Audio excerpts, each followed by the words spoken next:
अस्सलामुअलैकुम, welcome back to my channel. आज की मैं दिखा रही हूँ केक की डेकोरेशन। ये मेरे पास एक ऑर्डर था तो ये मैंने आपको बनाकर दिखा रही हूँ। सिर्फ केक की रेसिपीज़ आपको मेरे चैनल पर बहुत ज़्यादा मिल जाएंगी। तो आपने क्या करना है, कोई भी रेसिपी जो आपको पसंद आए आपने उस रेसिपी से केक को तैयार कर लेना है। यहाँ पे देखिए बहुत ही खूबसूरत सा मैंने एक केक तैयार किया है। इसको मैंने पेस्ट्री जो है मोल्ड में बनाया था क्योंकि मुझे इसकी जो है बारीक लेयर्स चाहिए थी। क्या बना रहे हैं, एन शेप का हम केक रेडी करेंगे। बहुत ही खूबसूरत सा डेकोरेशन आपको दिखाएंगे और क्या करना है कि इसको किस तरीके से हम कट करेंगे। इस वीडियो में आप देखेंगे कि बिल्कुल मोल्ड के बिना जो है हम एन शेप का केक कट करेंगे और इतनी बारीक लेयर की केक से ही हम एन बनाएंगे। इसलिए चलते हैं रेसिपी की तरफ। रेसिपी जो है आपको मेरे चैनल पे केक्स की बहुत ज़्यादा मिल जाएंगी। आप उसमें से कोई सी भी रेसिपी चूज़ करके केक बना सकते हैं। यहाँ पे मैंने 3 अंडों का ये स्पॉन्ज तैयार कर लिया है। इस तरीके से हमने इसको एन बनाना है। 6 मैंने पीस कट कर लिए हैं एक साइज़ के।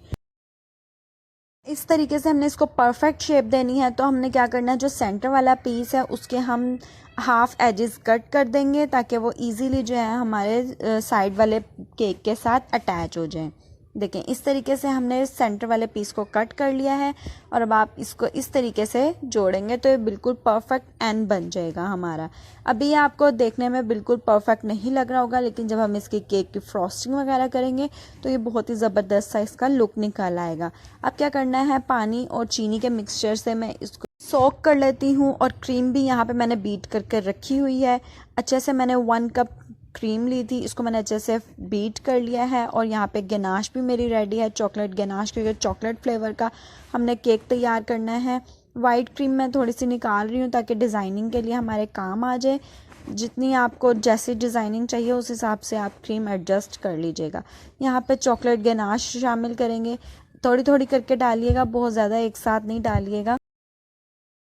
मेरी केक वाली वीडियोस देखेंगे तो उसमें चॉकलेट गनाश की रेसिपी भी आपको मिल जाएगी। इस तरीके से हमने जो है गनाश चॉकलेट वाली फ्रॉस्टिंग तैयार कर ली है। अब क्या करना है कि केक पे जो हमने सोक किया था चीनी और पानी के मिक्सचर से उस पर अप्लाई कर लेना है और अच्छे से हमने इसकी क्रम कोटिंग कर लेनी है। बीच में क्रम कोटिंग करने की ज़रूरत नहीं, जितनी आपने क्रीम की लेयर लगानी है वो लगा कर फिर मैं इस पर चॉकलेट गनाश ही अप्लाई कर रही हूँ और इसको भी अच्छे से स्प्रेड कर लेंगे। आप यहाँ पे चॉकलेट चिप्स का भी यूज़ कर सकते हैं, लेकिन यहाँ पे चॉकलेट गनाश ही मैं यूज़ कर रही हूँ। और दूसरी बात यह है कि आपने जल्दी से मेरे चैनल को सब्सक्राइब कर लेना है ताकि मेरी वीडियोस आप तक पहुँचती रहें। और जो मेरे सब्सक्राइबर हैं कंप्लीट मेरी वीडियो को वॉच किया करें ताकि मेरी वीडियोज़ के इम्प्रेशन ख़राब नहीं हो। और जो लोग भी मेरी वीडियोस को वॉच नहीं करते और मुझे सब्सक्राइब किया हुआ है तो प्लीज़ मेरे चैनल को अनसब्सक्राइब कर दें, इट्स माय रिक्वेस्ट। अच्छा, अब हमने करना ये है कि अगली लेयर जो हमारी केक्स की है वो हमने इसके ऊपर सेट कर देनी है। अच्छे से प्रेस कर लेना है ताकि वो इसके ऊपर फिक्स हो जाए। उसके बाद इस पर भी हमने पानी और चीनी का वाटर जो है वो सोक कर देना है। अच्छे से आप इसको सोक कीजिएगा, इससे केक जो है बहुत ज़्यादा सॉफ्ट रहता है। ये सोक करने के बाद आपने क्या करना है कि इसके ऊपर भी हमने जो अपनी क्रीम की फ्रॉस्टिंग है उसकी लेयरिंग कर देनी है। इसकी लेयरिंग भी आपने जितनी आपको क्रीम चाहिए उतनी कर लीजिएगा। ये देखें, इस तरह से हमने हल्की हल्की जो क्रीम है वो अप्लाई कर ली है। इसकी कॉर्नर्स भी देखें, छुरी की मदद से ही मैं बना रही हूँ और बहुत ही सफाई से आपने जो है इसके कॉर्नर्स को भी प्लेन कर लेना है। इस तरीके से आप छुरी से करेंगे तो इसका एंड जो है बिल्कुल परफेक्ट बन जाएगा और बहुत ही खूबसूरती से जो है बिल्कुल परफेक्ट एंड की शेप इसकी बन जाएगी। अच्छे से अब हमने चारों साइड्स पे जो है क्रीम की कोटिंग कर लेनी है। बहुत ही खूबसूरत सा हमारा केक रेडी होने वाला है। इसके बाद हम इसको रखेंगे क्रम कोटिंग करने के बाद थोड़ी देर फ्रिज में, जिससे कि ये अच्छे से सेट हो जाए।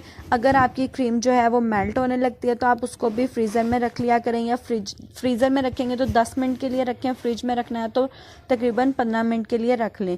उससे ये होगा कि क्रीम अच्छे से दोबारा से हार्ड हो जाएगी। उसमें थोड़ा सा विस्कर चलाएं तो हमारी क्रीम जो है दोबारा से स्टिफ हो जाएगी।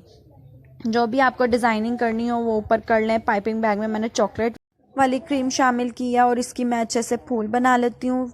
ये आपका नोज़ल वर्क अपने आप ऊपर डिपेंड करता है कि आपने अगर ज़्यादा प्रैक्टिस की हुई है तो आपको बहुत अच्छा ये करना आ जाएगा। इस तरीके से थोड़ा थोड़ा सा इस पर डिज़ाइन बना लेते हैं। चॉकलेट की ही मैं डिज़ाइनिंग करूँगी क्योंकि फुल चॉकलेट केक तैयार किया है ये। अब ये जो वाइट क्रीम मैंने बचा कर रखी थी इसको भी मैंने पाइपिंग बैग में शामिल कर लिया और बहुत छोटे छोटे से इसके जो है फ्लावर्स बना लेंगे।